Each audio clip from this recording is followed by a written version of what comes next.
Hello दोस्तों, welcome है आपका हमारे यूट्यूब चैनल में। तो पेंशनर्स, फैमिली पेंशनर्स और भूतपूर्व जवानों और सभी स्टेट कर्मचारियों के लिए मैं बहुत बड़ी अपडेट लेकर आया हूं। जी हां दोस्तों, आपकी सैलरी और पेंशन पर भी बहुत बड़ी अपडेट होने वाली है।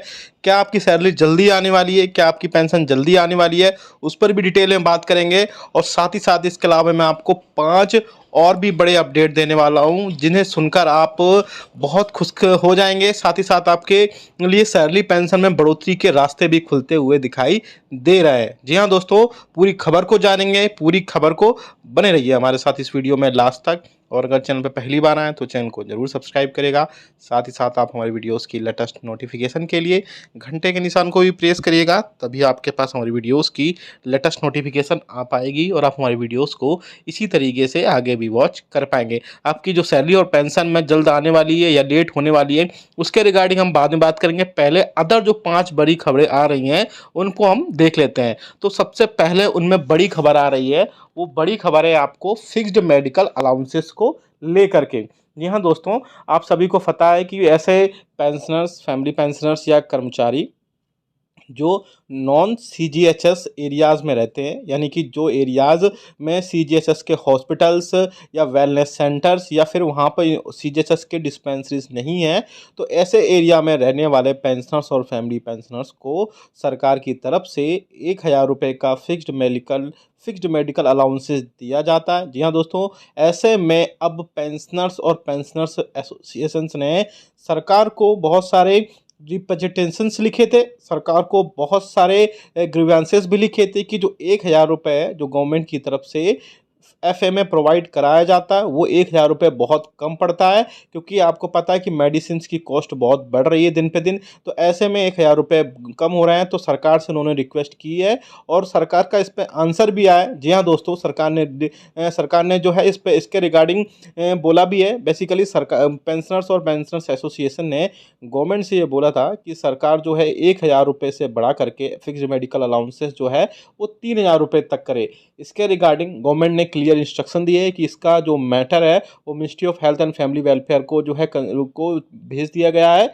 वहाँ से अब जो है कुछ ना कुछ इसमें अपडेट लेकर आएगा। इसके रिगार्डिंग जो है आगे आने वाले दिनों में बहुत सारी चीज़ें क्लियर होंगी। लेकिन आप कमेंट करके बताएगा कि आपके हिसाब से कितने रुपए फिक्स्ड मेडिकल अलाउंसेस के रूप में पेंशनर्स और फैमिली पेंशनर्स के बढ़ने चाहिए, क्योंकि आपको भी पता है कि 1,000 रुपये जो ओपीडी मेडिसिन का खर्चा मिलता है वो बहुत ही कम होता है। लेकिन इस पर बहुत ज़्यादा पॉजिटिव जो है बढ़ाने के चांसेस भी दिख रहे हैं, क्योंकि वाकई में 1,000 रुपये पेंशनर्स और फैमिली पेंशनर्स के लिए बहुत कम होते हैं।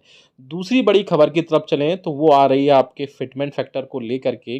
जी हाँ दोस्तों, अभी आप सभी को पता है कि 7वें वेतन आयोग के रिकमेंडेशंस के हिसाब से आपको जो है मिनिमम सैलरी 18,000 रुपये और मिनिमम पेंशन 9,000 रुपये उसमें 7वें वेतन आयोग के अकॉर्डिंग आपको प्रोवाइड कराई जाती है।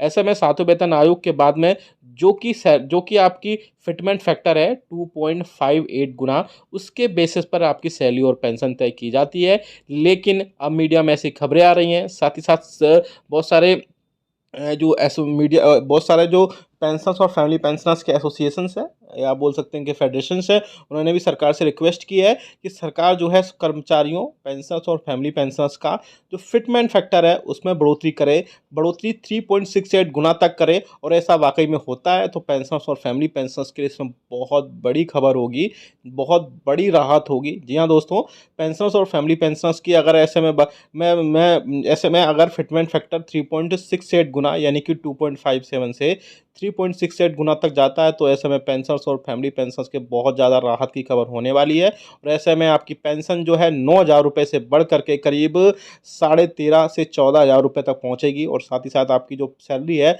वो 25 से 26,000 रुपये बेसी तक पहुंचने की पूरी पूरी संभावना जताई जा रही है। इस पर भी अगर ऐसा होता है तो हम आपको ज़रूर बता देंगे।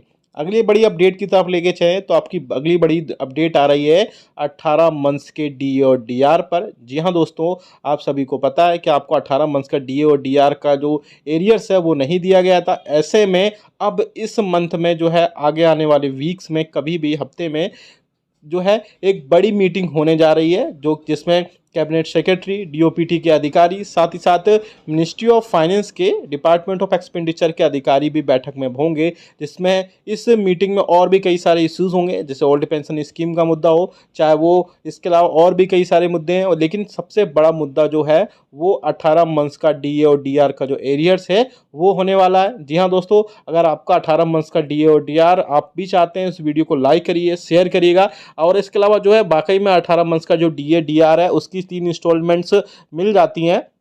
तो ऐसे में पेंशनर्स को 2 लाख रुपए से लेकर के उनके लेवल, बेसिक लेवल के हिसाब से कई सारे पैसे मिल जाएंगे, जिससे पेंशनर्स और फैमिली पेंशनर्स को बहुत ज़्यादा राहत मिलने की संभावना जताई जा रही है। और मीडिया में ये भी खबरें आ रही थी कि ये सिर्फ पेंशनर्स को मिलेगा, तो मैं आपको बता दूं ये ऐसा नहीं होगा, क्योंकि डीए और डीआर कर्मचारियों, पेंशनर्स और फैमिली पेंशनर्स तीनों का रोका गया था। तो ऐसे में अगर ये रिस्टोर किया जाता है, यानी इसमें जो डीए एरियर्स अगर मिलता है पेंशनर्स को, फैमिली पेंशनर्स को, तो सभी को मिलेगा एज वेल एज एम्प्लॉइज़। तो इसमें बहुत ज़्यादा आगे जो भी अब इस मंथ में जो भी अपडेट होगी बैठक में, वो हम आपको ज़रूर बहुत ही क्लियरली से इसमें बता देंगे। इसके अलावा और भी बड़ी खबरें आ रही हैं। जी हाँ दोस्तों, आपके सैलरी से लेकर भी बहुत सारी खबरें थी। अब आपको मैं सैलरी से लेकर बड़ी अपडेट दे दूँ। अभी मीडिया में खबरें आ रही थी कि जो है बहुत सारे यूट्यूब चैनल्स में भी ऐसा बोला जा रहा था कि आपकी जो सैलरी और पेंशन है उस समय से पहले दी जा सकती है। तो मैं बता दूं आपको कि आपकी पेंशन और सैलरी जिस टाइम पर आती रही है लास्ट वर्किंग डे पे, वैसे ही आपकी सैलरी और पेंशन आएगी।